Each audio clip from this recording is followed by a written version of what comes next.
The fluorescent lights flickered overhead as Detective Sarah Martinez stepped through the chaos of overturned serving tables, scattered plastic utensils crunching beneath her boots. Steam still rose from abandoned pots of soup, their contents destined for the dumpster behind Hope's Haven Community Kitchen. "What exactly did the caller claim?" she asked, surveying the aftermath of what appeared to be a military-style raid on a soup kitchen. Officer Johnson consulted his notepad, his voice tight with uncertainty. Anonymous tip came in at 2:47 p.m. Female caller, agitated, claimed the head chef was intentionally poisoning food meant for homeless individuals. Said she witnessed him adding suspicious substances to the vegetable soup. Martinez frowned, watching hazmat-suited technicians bag evidence from industrial-sized stockpots. And we responded with a full health department shutdown based on one anonymous call. Protocol: Detective. Potential mass poisoning. Vulnerable population involved. Johnson's words carried the weight of departmental policy, but his tone suggested personal doubt. Across the kitchen, Marcus Williams sat in handcuffs, his chef's apron stained with the remnants of a day's honest work. At 34, he carried himself with the quiet dignity of someone who had found purpose in serving others. His dark eyes held a mixture of confusion and mounting anger as he watched months of careful preparation for the evening meal being systematically destroyed. 15 years I've been cooking professionally," Marcus said to no one in particular, his voice cutting through the industrial hum of refrigerators and ventilation systems.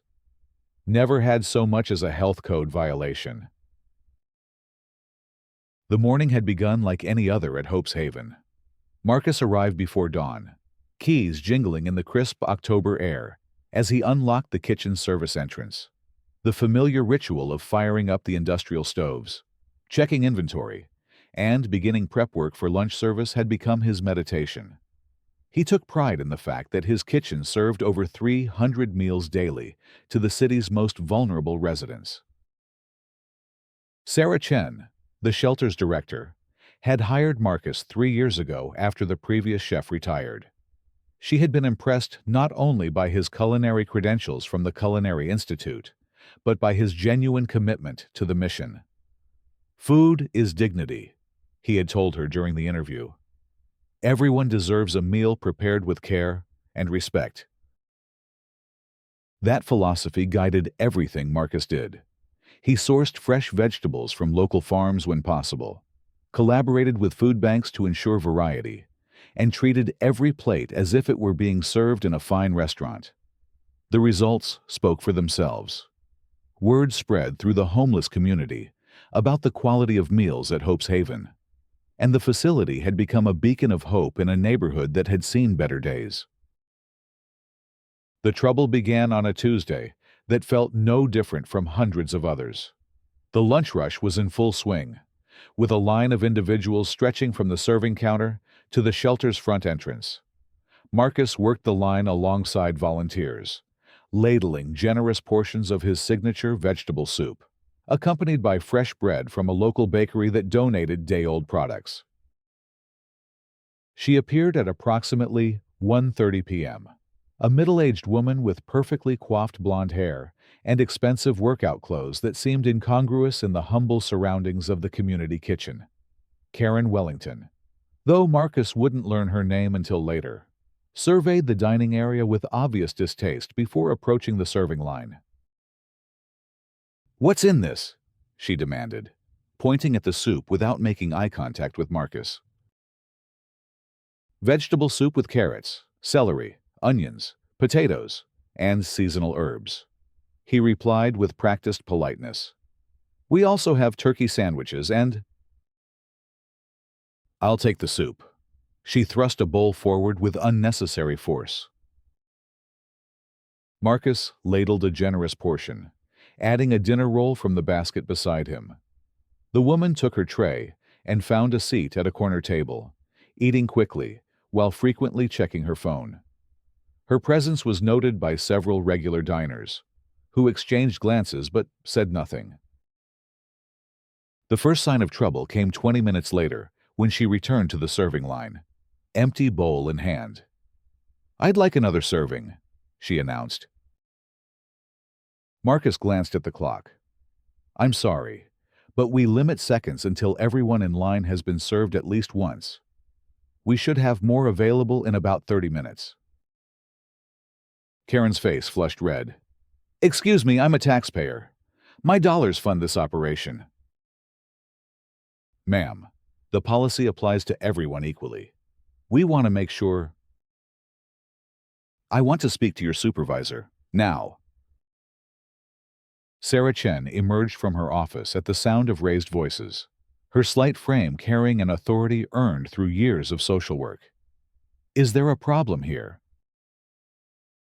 "This person," Karen gestured dismissively toward Marcus, without using his name, "is refusing to serve me food that my tax dollars pay for."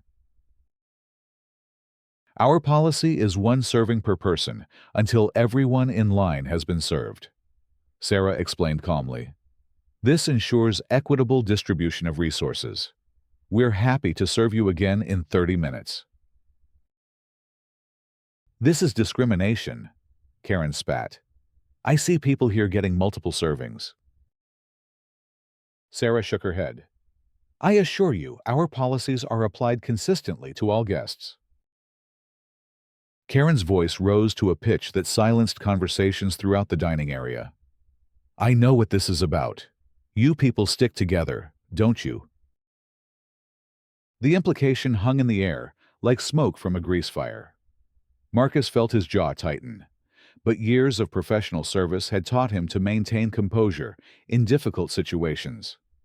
Sarah stepped between them, her voice remaining steady despite the charged atmosphere. "Ma'am, I'm going to have to ask you to lower your voice. If you'd like to wait for a second serving, you're welcome to do so. If not, you're free to leave." Karen grabbed her purse from the table, her movements sharp with indignation. "You'll be hearing from me," she declared, storming toward the exit. Her heels clicked against the linoleum with staccato fury. The dining room buzzed with whispered conversations as regular guests processed what they had witnessed. Marcus returned to his post behind the serving line. But the easy rhythm of lunch service had been disrupted. He found himself glancing toward the entrance, a knot of unease forming in his stomach. "Don't let her get to you," advised Rosa Martinez, a volunteer who had been helping serve meals for 2 years. "We get difficult people sometimes. Usually, they don't come back." Marcus nodded, but couldn't shake the feeling that this encounter was different. Something in the woman's tone, the way she had looked at him without really seeing him, suggested this wouldn't be the end of it. He was right. At 2:47 p.m., as Marcus was beginning preparation for the evening meal, the first police car arrived. Within minutes, 3 more followed, their red and blue lights painting the shelter's brick facade in alternating colors of alarm. Curious onlookers gathered on the sidewalk as officers entered the building with determined purpose. Marcus Williams. The lead officer consulted a clipboard. "That's me. What's this about?" "We've received a complaint about potential food tampering.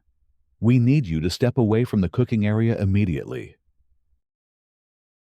The words hit Marcus like cold water. "Food tampering? That's impossible. I've never—" "Sir, please step away from the stoves and place your hands where I can see them." Sarah Chen rushed from her office, her phone pressed to her ear as she attempted to contact the shelter's board of directors. "Officers, there must be some mistake. Marcus is our head chef. He's been with us for 3 years without a single incident." "Ma'am, we're responding to a credible threat regarding potential contamination of food served to vulnerable populations. This facility is being shut down pending investigation." The health department arrived within the hour. Their white vans disgorging teams of inspectors who methodically dismantled everything Marcus had built during his morning prep work. Soup that could have fed dozens of hungry people disappeared into evidence bags.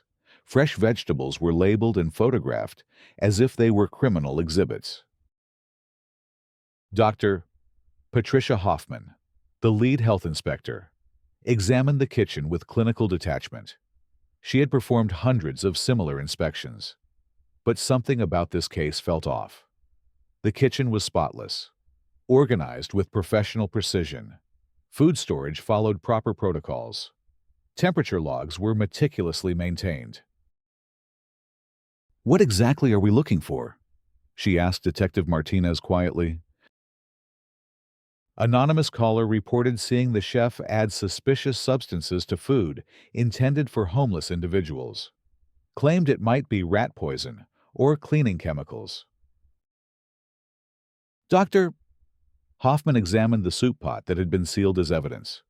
The contents appeared normal, smelling of vegetables and herbs. "We'll need to run full toxicology panels, but preliminary assessment suggests standard ingredients." Meanwhile, word of the shutdown spread rapidly through the neighborhood. By 4 p.m., a small crowd had gathered outside Hope's Haven, many of them regular diners who depended on the shelter for daily meals. The sight of police cars and health department vehicles created an atmosphere of confusion and concern. "They're saying Marcus poisoned the food," whispered Jimmy Patterson, a Vietnam veteran who had been coming to the shelter for 6 months. "That can't be right. That man's got more integrity than most people I've met." Linda Washington, a single mother who relied on Hope's Haven to stretch her food stamps through the month, watched officers carry sealed containers from the building. "My kids have eaten here dozens of times. Marcus always makes sure they get extra vegetables. He's not trying to hurt anybody." The crowd grew larger as the afternoon wore on, fed by social media posts and text messages spreading through the community's informal networks. Local news vans arrived by 5 p.m., their satellite dishes extending like mechanical flowers, reaching toward the sky. Channel 7's field reporter, Amanda Reynolds, went live with breaking news. "We're here at Hope's Haven Community Kitchen, where police have shut down operations following reports of potential food contamination. The facility serves hundreds of meals daily to the city's homeless population. We're told the head chef has been detained for questioning." Inside the shelter, Marcus sat in a small conference room, still wearing his chef's apron despite being handcuffed to a chair. Detective Martinez entered with a cup of coffee and a notepad, her expression professional but not unkind. "Mr. Williams, we need to discuss the complaint that was filed this afternoon." "I still don't understand what I'm supposed to have done," Marcus replied, exhaustion creeping into his voice. "I've been cooking the same way for 3 years. Same recipes, same suppliers, same procedures." The caller specifically mentioned seeing you add substances to the soup that weren't part of the normal recipe. Marcus shook his head emphatically. "That's impossible. I follow strict protocols. Every ingredient is logged. Every preparation step is documented. Sarah requires it for health department compliance." "Tell me about your interaction with customers today. Anything unusual?" Marcus thought for a moment, then described the confrontation with the blonde woman who had demanded a second serving. "She was angry when we explained the policy, made some comments that seemed—" He paused, choosing his words carefully. "Racially charged." Detective Martinez made notes. "Can you describe this woman?" "Middle-aged, well-dressed, blonde hair. She didn't look like our usual clientele. Most of our guests are genuinely in need." "You think she might have filed a false report in retaliation?" "I don't want to accuse anyone without evidence, but the timing is suspicious." Outside, The crowd continued to grow. Pastor William Davis from the nearby Methodist Church had arrived, along with several other community leaders. They began organizing an impromptu prayer circle on the sidewalk, their voices rising in hymns that carried across the evening air. "This is about more than just a soup kitchen," Pastor Davis told the gathered crowd. "This is about our community's commitment to caring for the least among us. We cannot let fear and suspicion destroy the good work being done here." City Councilwoman Maria Rodriguez arrived at 6 p.m., her presence adding political weight to the gathering crowd. She had been instrumental in securing funding for Hope's Haven and knew Marcus personally from community events. "I've eaten Marcus's cooking at shelter fundraisers," she announced to reporters.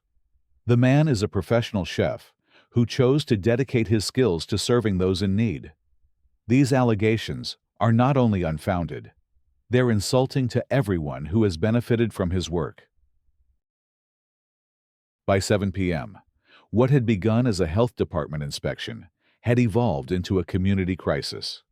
The normal dinner rush at Hope's Haven would have served nearly 200 people, but the facility remained shuttered. Other local shelters scrambled to accommodate the displaced demand, but their resources were quickly overwhelmed. The first toxicology results arrived at 8:30 p.m. Dr. Hoffman called Detective Martinez with preliminary findings. No toxic substances detected in any of the samples. Standard vegetables, herbs, salt, pepper, nothing that would cause harm to anyone. Martinez felt a mixture of relief and frustration. "So we shut down a soup kitchen and detained a chef based on a false report." "Appears that way. I'll have complete results tomorrow, but I'm confident these foods were completely safe for consumption." The detective returned to the conference room where Marcus remained in custody. "Mr. Williams, preliminary tests show no contamination in the food samples we collected. You're free to go, though the investigation will remain open, pending final toxicology reports." Marcus flexed his hands as the handcuffs were removed, circulation returning to his wrists. "What about the shelter? When can we reopen?" "That's up to the health department. Could be tomorrow. Could be longer." As Marcus emerged from Hope's Haven, he was greeted by the sight of over 100 community members gathered on the sidewalk. The crowd erupted in applause and cheers, their support overwhelming after hours of isolation and uncertainty. "Marcus, Marcus," voices called out from the crowd. People pressed forward to shake his hand, embrace him, offer words of encouragement. Sarah Chen appeared at his side, tears streaming down her face. "I'm so sorry this happened. I should have protected you better." "This isn't your fault," Marcus replied, though his voice carried the weight of the day's trauma. "Someone called in a deliberate lie designed to hurt our work here." Pastor Davis approached with a microphone connected to a portable speaker system. "Brother Marcus, would you like to say something to these folks who came out to support you?" Marcus accepted the microphone, looking out over the sea of faces illuminated by streetlights and camera flashes. Many were people he had served meals to. Others were volunteers and community supporters. All had come to stand with him in his moment of crisis. "Thank you all for being here," he began, his voice cracking slightly. "Today has been difficult, but seeing this community come together reminds me why this work matters. Tomorrow, God willing, we'll be back in that kitchen serving meals prepared with love and dignity." The crowd cheered again, but Marcus held up his hand. "I also want to say something about whoever called in that false report. I forgive you. Whatever anger or fear drove you to try to destroy this place, I forgive you. But I want you to understand the harm you've caused. Tonight, hundreds of people went hungry because of your actions. That's not just a lie you told about me. It's an attack on the most vulnerable members of our community." His words carried across the crowd and into the living rooms of viewers watching the evening news. In her suburban home 15 miles away, Karen Wellington sat in her leather recliner, wineglass in hand, watching the coverage with growing discomfort. She had expected the complaint to result in a quiet investigation, maybe the chef being fired. She hadn't anticipated the media attention, the community response, or the obvious pain her actions had caused. The man on television speaking about forgiveness bore little resemblance to the threatening figure she had constructed in her mind. Karen's husband, David, entered the living room carrying his laptop. "Did you see this story about the soup kitchen downtown? Someone called in a bogus food poisoning report. Shut down the whole operation. Left hundreds of people without dinner." "Terrible," Karen muttered, not meeting his eyes. "The chef seems like a good guy. Culinary Institute graduate. Been working there for years without problems. Makes you wonder what kind of person would make a false report like that." Karen's stomach churned with a mixture of guilt and defensive anger. She told herself she had been protecting people, that her concerns were legitimate, even if the evidence didn't support them. But watching Marcus's gracious response to his ordeal, seeing the impact on hungry people who depended on the shelter, made her justifications feel increasingly hollow. The next morning brought new developments. Dr. Hoffman released her complete toxicology report to the media, confirming that all food samples tested negative for any harmful substances. The vegetables were fresh, the seasonings were commercially available, herbs and spices, and the cooking methods followed professional standards. Detective Martinez began investigating the source of the anonymous tip. Phone records from the 911 call were analyzed, revealing that it came from a cell phone registered to Karen Wellington of Elmwood Heights, an affluent suburb known for its gated communities and homeowners associations. A background check revealed that Karen was a 47-year-old marketing executive with no criminal history, but a pattern of complaints filed with various municipal departments. Over the past 5 years, she had reported neighbors for property violations, filed noise complaints against a nearby church, and demanded increased police patrols in her neighborhood, citing unspecified security concerns. "She's a chronic complainer," Detective Martinez told her supervisor. "Classic pattern of someone who uses official channels to harass people who don't meet her standards." Meanwhile, Hope's Haven remained closed pending official clearance from the health department. The delay created a domino effect throughout the city's social services network. Other shelters reported capacity strains as displaced clients sought meals elsewhere. Food banks experienced increased demand from individuals who normally relied on Hope's Haven for daily nutrition.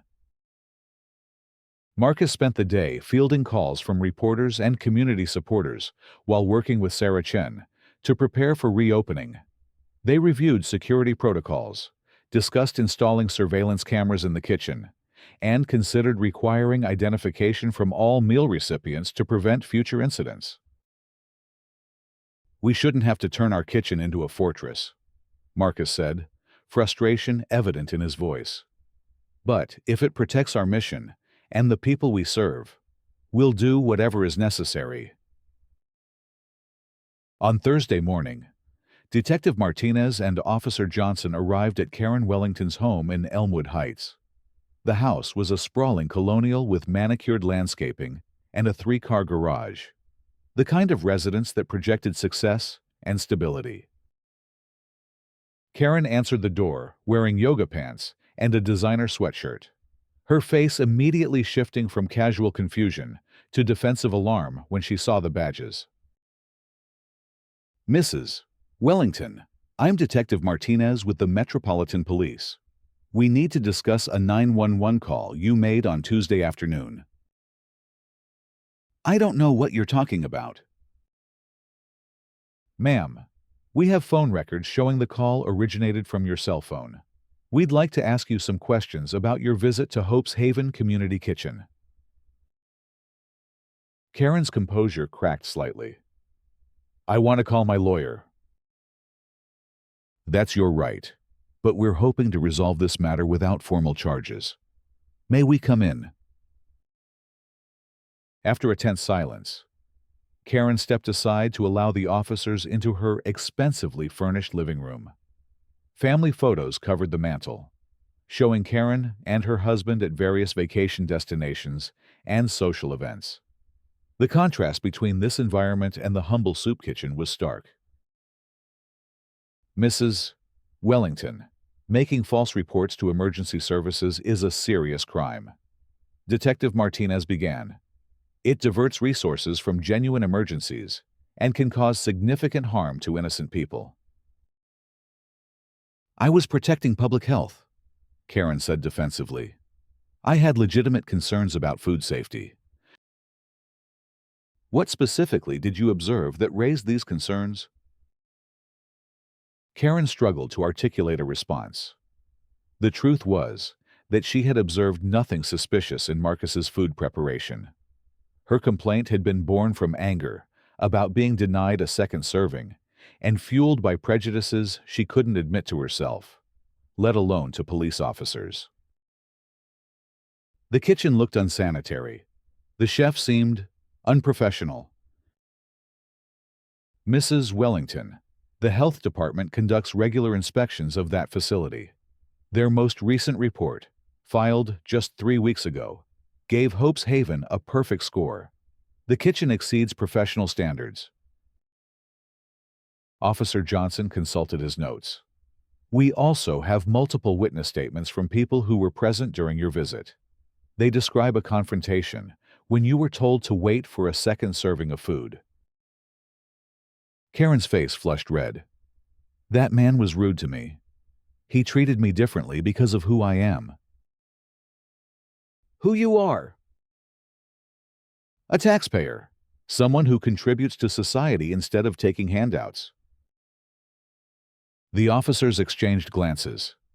Karen's words revealed the classist attitudes that had motivated her actions, even if she couldn't acknowledge the racial component that witnesses had observed. Mrs. Wellington, your false report caused a soup kitchen to close for 2 days, leaving hundreds of hungry people without meals. The chef you accused was detained, his reputation damaged, and city resources were wasted on an investigation based on lies. Karen's defensive anger began crumbling into something approaching remorse. I didn't mean for all that to happen. I don't know what I wanted. You wanted to punish someone for not treating you as special, Detective Martinez said bluntly. And you chose to use emergency services as your weapon.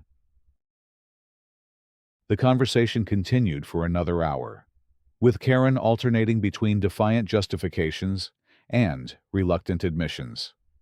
Eventually, the reality of her situation became clear. She faced potential charges of filing false police reports, abuse of emergency services, and possibly civil liability for damages caused to Hope's Haven. News of Karen's identity spread quickly through social media once her name appeared in police records.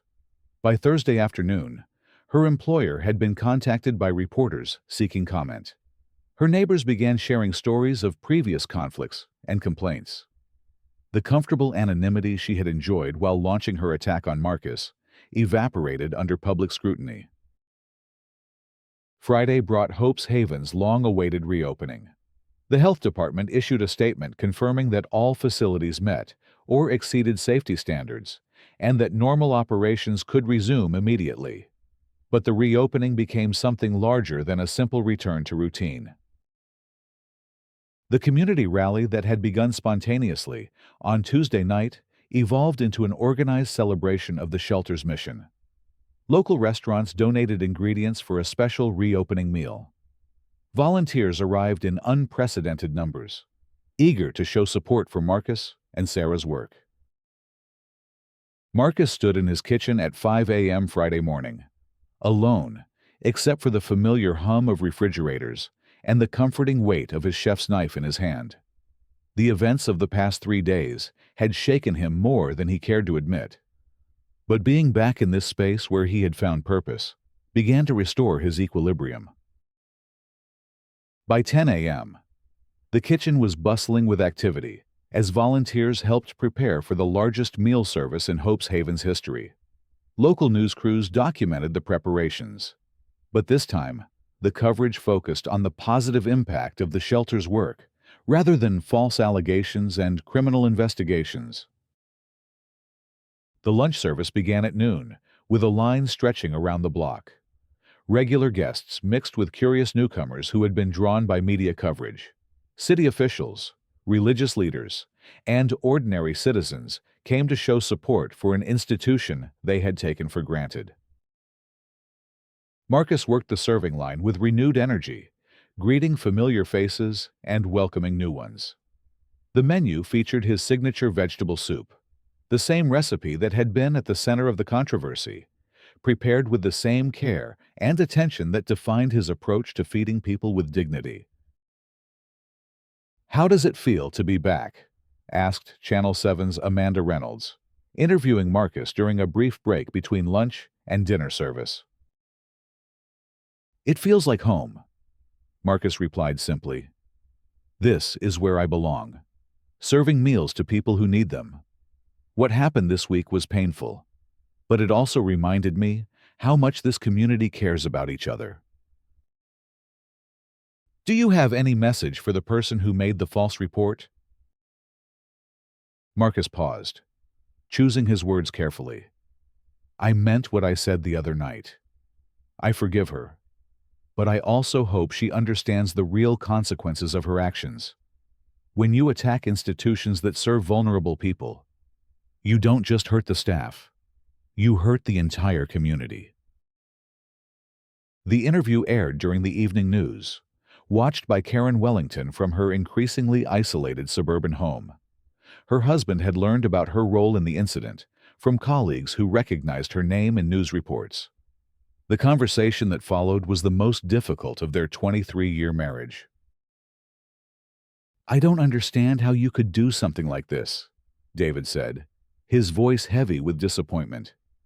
"These are people trying to help the homeless, and you tried to destroy their work over a bowl of soup."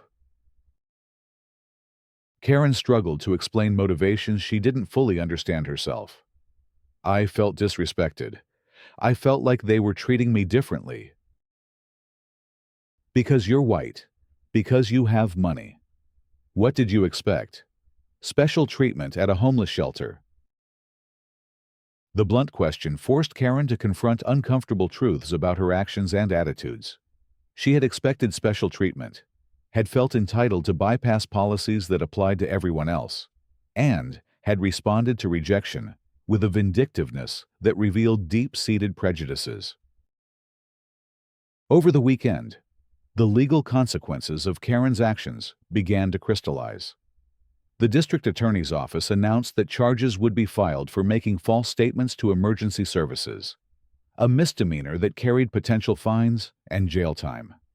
Additionally, Hope's Haven indicated they would pursue civil action to recover damages from the forced closure. But the most significant consequences were social and professional. Karen's employer, a marketing firm that specialized in corporate social responsibility campaigns, terminated her employment after determining that her actions were incompatible with company values. Her homeowners association received multiple complaints from neighbors embarrassed by the negative publicity. On Monday morning, exactly 1 week after the initial incident, Karen's attorney arranged a meeting with prosecutors to discuss a potential plea agreement. The proposal involved admission of guilt, financial restitution to Hope's Haven, and a significant commitment to community service. "My client recognizes that her actions were wrong and caused harm to innocent people," Attorney Michael Roberts explained to District Attorney Patricia Chen. "She's prepared to accept responsibility and make amends." The terms of the agreement were substantial. Karen would plead guilty to filing false police reports, pay $25,000 in damages to Hope's Haven, and complete 500 hours of community service working with organizations that serve homeless populations. Additionally, she would be banned from all city-operated shelters and required to attend sensitivity training focused on racial and class bias. News of the plea agreement sparked debate throughout the community. Some felt the punishment was appropriate given the harm caused, while others argued that Karen was being made a scapegoat for broader societal problems. The conversation revealed deep divisions about race, class, and justice that extended far beyond one false police report.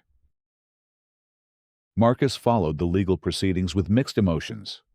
While he appreciated the system holding Karen accountable, he remained focused on the positive changes emerging from the crisis. Donations to Hope's Haven had increased dramatically. Volunteer applications were flooding in, and other community organizations were reaching out to collaborate. Sometimes it takes a crisis to reveal how much people care. Sarah Chen observed during their weekly planning meeting. We've received enough donations to expand our evening meal program and possibly add weekend breakfast service. The expansion plans represented more than just additional services. They symbolized the community's rejection of the fear and division that Karen's actions had attempted to sow. Instead of retreating in the face of false accusations, Hope's Haven was growing stronger and more committed to its mission. 3 weeks after the incident, Karen Wellington appeared in municipal court to formally enter her guilty plea. The courtroom was packed with community members, many of them regular guests at Hope's Haven, who had come to witness this moment of accountability. Judge Maria Santos reviewed the terms of the plea agreement before addressing Karen directly. Mrs. Wellington, your actions disrupted vital services to some of our community's most vulnerable residents. The court hopes that your community service commitment will help you understand the impact of those actions and develop empathy for people whose experiences differ from your own. Karen's voice was barely audible as she accepted the terms of her sentence. The confident, entitled woman who had demanded special treatment at Hope's Haven had been replaced by someone forced to confront the consequences of her prejudices and the harm they had caused. As part of her community service requirement, Karen was assigned to work with the Riverside Homeless Coalition, performing intake duties and helping clients navigate social services. Her first day was scheduled for the following Monday, exactly 1 month after her initial visit to Hope's Haven. The irony was not lost on anyone involved. The woman who had tried to destroy a soup kitchen based on prejudice and entitlement would now spend the next year serving the very population she had attempted to harm. Whether this experience would genuinely change her perspective remained to be seen. But the community had ensured that her actions would have constructive rather than destructive consequences. On a crisp November evening, Hope's Haven hosted its annual Volunteer Appreciation Dinner. The event had been planned before the crisis, but it took on additional significance as a celebration of community resilience and solidarity. Over 300 people filled the shelter's dining room, including many who had never been involved with the organization before the incident. Marcus prepared a special menu featuring dishes from his culinary school training, alongside the hearty, nutritious meals that had become his signature at the shelter. The contrast illustrated his journey from fine dining to community service, a choice that had been vindicated by recent events. Pastor Davis offered the blessing before the meal. We gather tonight, not just to celebrate good food and good company, but to recommit ourselves to the work of caring for each other. Recent events reminded us that this work is not always easy, that there are those who would tear down what we build up. But we also learned that our community is stronger than the forces that would divide us. As the evening progressed, speakers shared stories about the impact of Hope's Haven's work. Former clients talked about how the shelter had helped them transition to stable housing. Volunteers described the personal fulfillment they found in service. City officials outlined plans to expand support for homeless services throughout the metropolitan area. Marcus was the final speaker of the evening. He stood at the podium, looking out over the crowd of supporters, many of whom had rallied to his defense during the darkest moments of the crisis. His prepared remarks sat unused on the podium as he spoke from the heart about the lessons of recent weeks. A month ago, someone tried to destroy this place because they couldn't see past their own prejudices and sense of entitlement. They saw a black chef and a soup kitchen serving homeless people, and they decided that we didn't deserve respect or basic human decency. They thought they could use fear and lies to shut us down. The room was completely silent. Every person focused on Marcus's words. But what they didn't understand is that this place isn't just a building or a kitchen or even a meal program. Hope's Haven is all of us.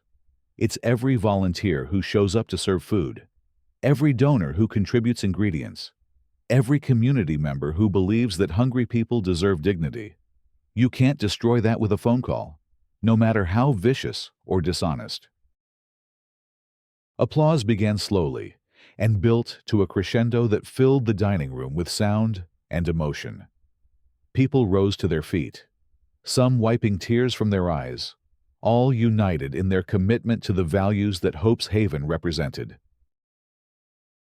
We're not going back to the way things were before, Marcus continued when the applause subsided. We're moving forward, stronger, and more committed than ever. This experience taught us that we can't take this community for granted, that we have to actively protect and nurture the institutions that serve those who need them most. As the evening wound down, guests lingered in small groups, reluctant to end a celebration that felt like a turning point.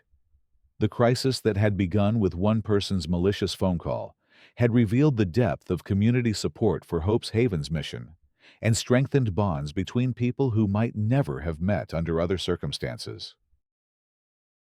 Sarah Chen found Marcus cleaning up in the kitchen after the last guests had departed. They worked together in comfortable silence, washing dishes and storing leftover food with the efficient teamwork that had developed over their 3 years of collaboration. "What are you thinking about?" Sarah asked, noticing Marcus's contemplative mood. "I keep coming back to something that happened during the worst of it," Marcus replied.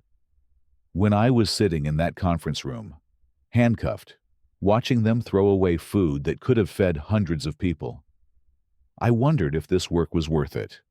If maybe I should go back to restaurant cooking where the biggest drama is an overcooked steak." Sarah nodded, understanding the doubt that crisis could bring even to the most committed individuals.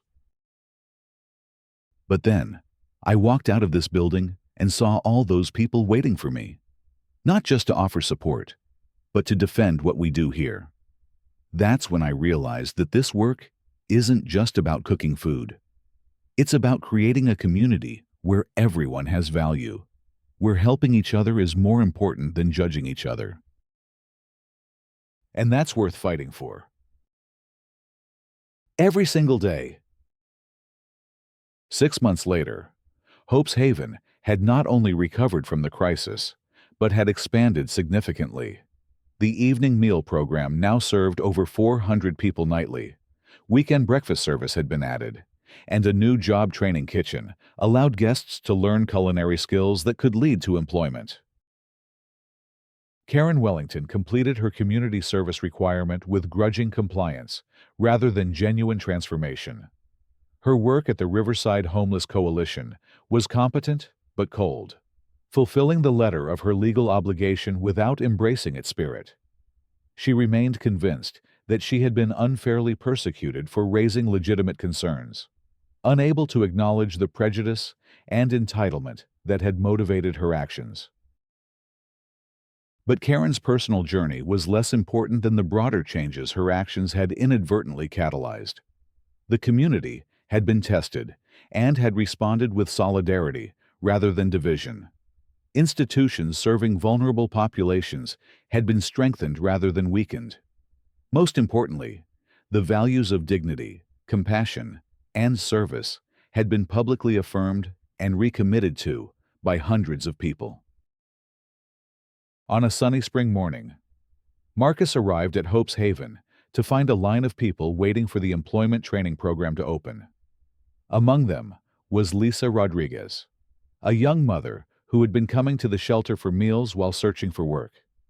She had enrolled in the culinary program with dreams of becoming a chef herself. "Good morning, Chef Marcus," she called out cheerfully. "Ready to teach us how to make your famous vegetable soup?"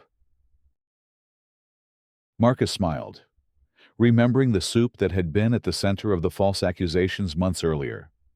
The recipe had become a symbol of resilience, proof that nourishment prepared with love and served with dignity could not be destroyed by hatred or prejudice.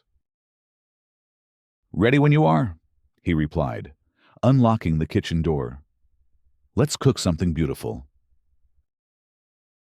As students filed into the training kitchen, chattering excitedly about the day's lessons, Marcus reflected on the journey that had brought them all to this moment.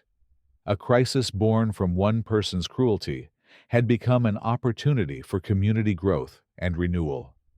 The false accusations that were meant to destroy had instead created something stronger and more beautiful than what had existed before. The morning light streaming through the kitchen windows illuminated stainless steel surfaces that gleamed with possibility. Soon the room would fill with the sounds of chopping vegetables, simmering pots, and eager voices learning skills that could change their lives. It was exactly where Marcus belonged, doing exactly the work he was meant to do, surrounded by a community that had proven its commitment to caring for each other. In the end, that was the true victory. Not the legal consequences that Karen had faced, not the media attention that had vindicated Marcus, but the simple fact that Hope's Haven continued its mission stronger than ever. Every meal served was an act of resistance against the prejudice and division that threatened to tear communities apart. Every person fed with dignity was a testament to the values that defined the community at its best. The story of Hope's Haven would continue, written daily in the simple acts of service that transformed both those who served and those who were served. It was a story of ordinary people doing extraordinary things, of a community that chose love over fear, inclusion over exclusion, hope over despair. And in a world that often seemed determined to divide people against each other, it was a story that needed to be told, lived, and passed on to future generations who would face their own tests of character and commitment.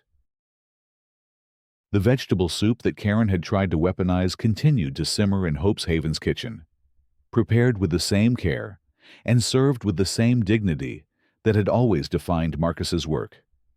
But now, it carried additional meaning as a symbol of resilience, proof that the forces of compassion and community could overcome the darkness of prejudice and hatred. Every bowl served was a small victory, every satisfied guest a testament to the power of love in action. And in that truth, Hope's Haven found its strongest foundation, built not on bricks and mortar, but on the unshakable conviction that every person deserves dignity, respect, and a place at the table where community is created one meal, one moment, one act of kindness at a time.